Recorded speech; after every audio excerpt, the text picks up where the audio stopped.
Hello Internet, welcome back to another edition of Eric's Corner with the Word of the Not So Wise.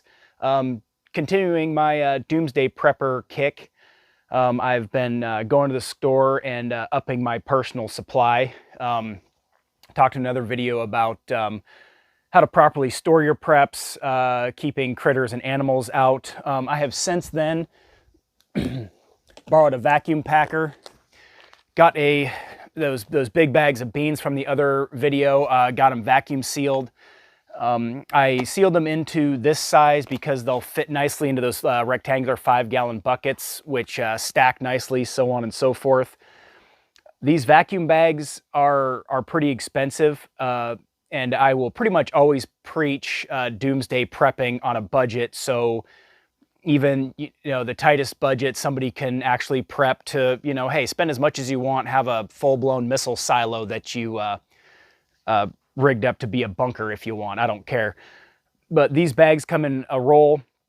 You cut it to whatever length you want. You cut them into strips, then you fill it to your desired portion, and then you see, it vacuums and it seals off. You can put them into smaller portions if you want, but you will go through a lot more of your bags a lot quicker than, obviously, because, you have to squeeze the ends. So you go through a lot more bag if you put them into daily or even few daily portions.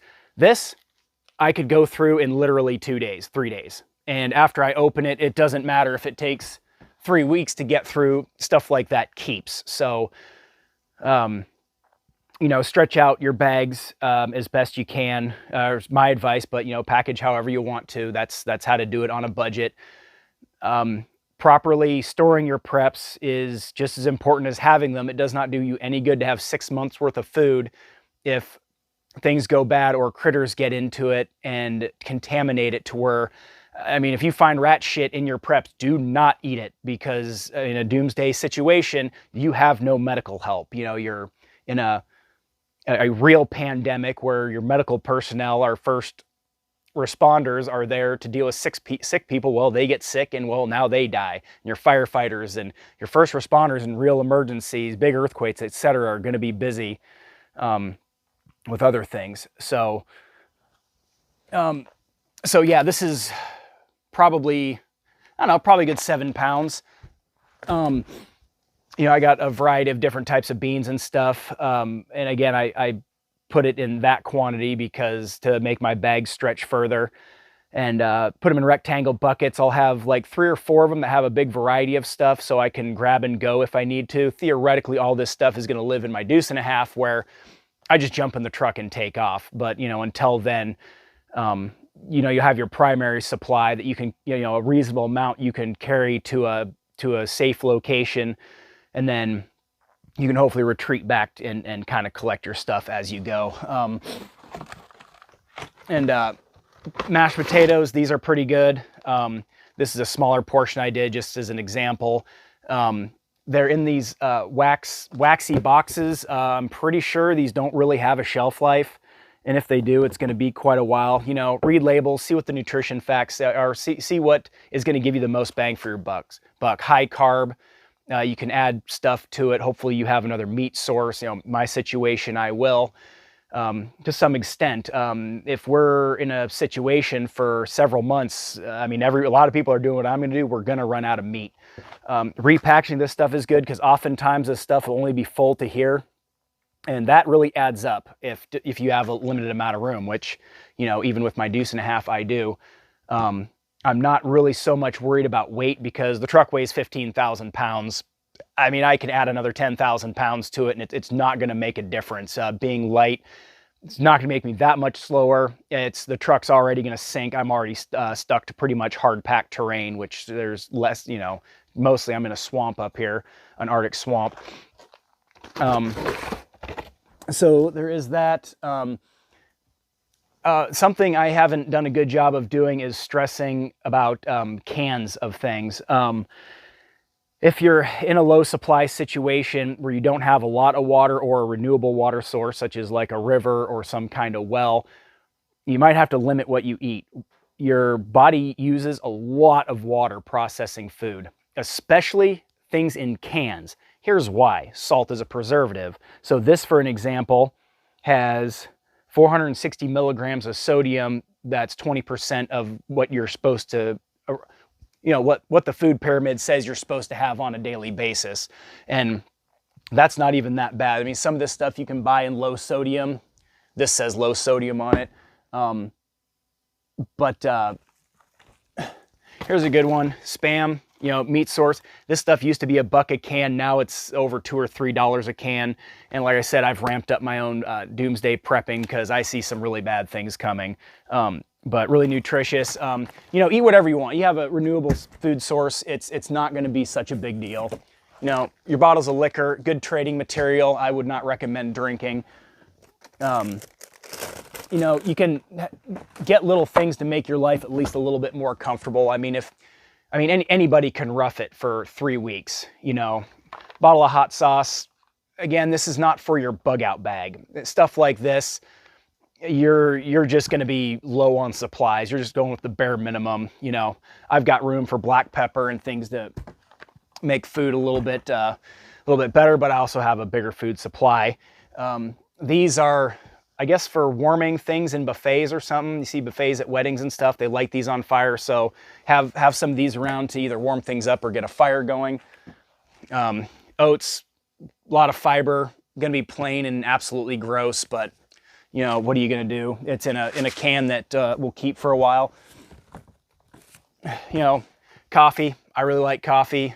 Even if you ration it, this is not going to last you more than 4 to 6 months. 1 cup a day, you're going to be out of it in not very much time anyway. Some more seasoning salt. Again, I buy these in bigger quantities. It's cheaper. And this isn't for my doomsday pack. If you're putting together a doomsday pack, just get little things of seasoning. Something that's actually realistic. Ream of paper, got children. Something to try and keep them entertained. My son really likes to draw, so that's a little bit on the frivolous side. I know somebody's going to say, hey, that's absolutely freaking stupid, but I've got a 2.5 and a 4-year-old and a 10 and a 17-year-old. Top ramen, again, back to preaching about keeping things cheap, but I am inclined to recommend steering away from stuff like this. There's just not a lot in it. It's just some carbs, and as I mentioned, these packets in here are just packets of salt. That's all the flavoring is. So you might end up eating it with no flavoring. Theoretically speaking, hopefully you have another food source. Some ducks, some wild game, or some fish in a stream is a great one to where you can eat it with something. And of course, a stream being you have a good water source, so eat as much salt as you want. It's not going to be that big a deal. This is a more compact version. Again, cup of noodles are good because they have your own cup. Get used to being uncomfortable. You're going to be eating out of dirty bowls. And unless you have a very well provised and a very good campsite where you can do dishes and so on and so forth. So these are cheaper and much more compact, so you can fit a lot more in a finite amount of space. Again, Old Bay, it's a really good seasoning. You can throw it on some rice and make it a lot more bearable. I personally love Vienna sausages, and again, stuff like this used to be really cheap. They used to be 50 cents a can. Now they're over $1, which sucks, but it's just what you got to do. And chicken breast, again, throw this in with your noodles. Something a lot tastier. And again, I got a can of Progresso soup. They do not sponsor me. It's just what I happen to grab because. On the back, hopefully you can see this okay, the nutrition label right there, it has individual serving amount and then it has per can. I don't usually have that. So you look at the sodium, for example, 830 milligrams, 36% of daily.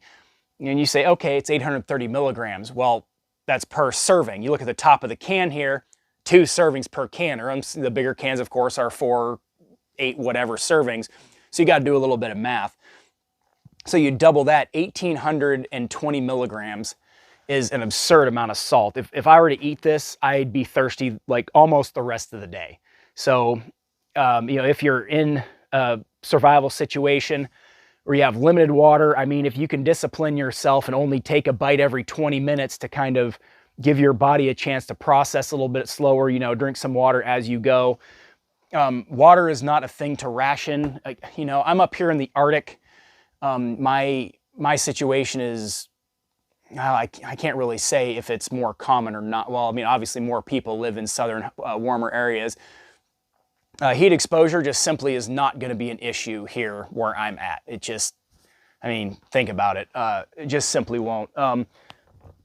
You know, again, more stuff, just keep yourself a little more comfortable. You're going to run out of it or whatever. Like I said, anybody can rough it for 3 to 4 weeks where hopefully things calm down. And even in a situation, you're still going to be running into the nearest town at night. That's what I might personally do. You know, hopefully 1 or 2 of your buddies to have your backs, and you're only going to come out of there with a small, you know, a backpack load of stuff. Because I don't know about you, I simply cannot carry 75 pounds of stuff for, you know, several miles at a time. I mean, maybe after getting in shape for it, of course. But yeah, plastic tubs like this one, I already showed you one of these to keep critters out of your stuff. Of course, canned stuff, you know, mice and shit can't get into it. These are really good. They're only $1.69 a piece for a whole gallon of water, which I don't understand why the 16-ounce bottles at the gas station are $2. You know, I don't have a warm enough place to keep these where they won't freeze and then break. Open it up, dump some water off, close it. Hopefully it'll keep it from breaking. And if they were to, they're going to spill, of course, ruining your preps and possibly damaging stuff. Where I'm going to keep it, it's just going to spill on my shop floor. Not that big a deal. But I don't really keep water around because where I'm sitting, I have renewable water sources. I have a well. I can fill up a lot of water really quick if I need to. I have generators to turn things on. It's just going to be something that's just going to kind of be in the way. Plus, if I need it in the winter time and they're frozen, well, I have to thaw it. Well, I might as well just go scoop up some snow and just melt that. I mean, there's feet and feet and feet of it on the ground right now. So keeping water around isn't a real critical thing for my situation. So, you know, recap, you know, do things as inexpensively as you can. You don't need to go buy 50-pound and 25-pound sacks of beans. It is going to be the cheapest way to do it. But if it's an amount you can't preserve, it doesn't do you any good, or an amount that's going to go bad. Again, beans I think will keep on the shelf for like 5 years unless you vacuum seal them. The box of vacuum bags, you know, Ziploc, Food Saver, there's a few brands of it. I can't really tell you which is better or which isn't, but they're expensive. But I did a 50-pound bag of rice and three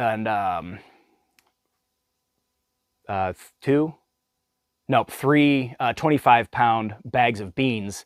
And I only went through a third of them. Again, I'm doing big bags, so that stretches a little bit further, but not too terribly expensive. And I got 125 pounds of beans and rice, and then cans of stuff. I mean, I keep my family relatively comfortably fed for, I mean, maybe 6 weeks. You know, of course, there's going to be some kind of rationing, and that's assuming that I don't go get a game animal or whatever. Problem with big game, you got this, you know, 200 some pounds of meat. Well, what do you do with all of it? Well, I mean, you can get salt and preserve it with that. Again, my situation where I am, if it's winter, it can just stay outside and stay frozen. You know, cut it up into small chunks where you don't have these blocks of concrete that you're trying to cut apart. You know, in the summer, you know, it's still a cooler place. And then, of course, you have to worry about critters, you know, big animals getting into what you have and so forth. Box of macaroni and cheese I really like because, I mean, they taste good, and there's some nutritional value. I mean, none of this stuff we eat really has very good nutritional value. All the food that we eat is just completely garbage.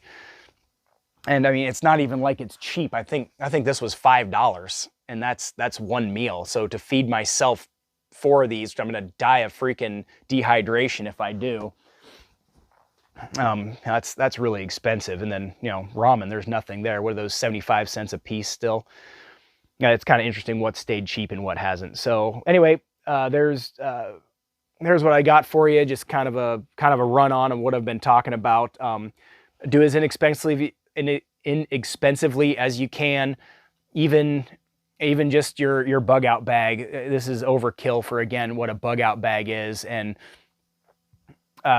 even if you are in the position where you can spend more money on this stuff, most people only going to have so much room, or worst case scenario, you're on vacation or hours from your house when a doomsday situation happens, and now you can't even get to your preps. That is an absolute nightmare to me if I'm in another state or whatever the case. Generally, these things don't just suddenly happen. You're generally going to have some kind of warning outside of some kind of foreign government attack, which of course is more my biggest concern. So you just keep an eye on the news and just kind of be ready. I'm actually going to go into the, I'm going to go map out a bug out route here in a minute. Oh yeah, and you're going to want basic pots and pans. I do have a kettle. It's a percolating coffee kettle, you know, again for your coffee. And, you know, you can cook anything in it. And you can make a little desalinator out of it. Again, desalinator is just for salt water. If you're near a saltwater source, I have a beach right there. I can drive 800 yards down the road and go down to a beach and get buckets and buckets of salt water if I need to. And I can desalinate them, burn wood on my own yard for weeks and weeks and weeks. But I don't really plan on being anywhere near here if it comes to that. Yeah, write me with any questions, gripes, suggestions. You know, obviously I'm going to miss a whole ton of things here because, I mean, yeah, I can't make these videos 4 hours long. Nobody's going to watch them. If you're even still watching, I wouldn't blame you if you weren't. So that's what I got. Thank you for watching. Subscribe to my channel and, you know, spread the word. Have a good rest of your weekend.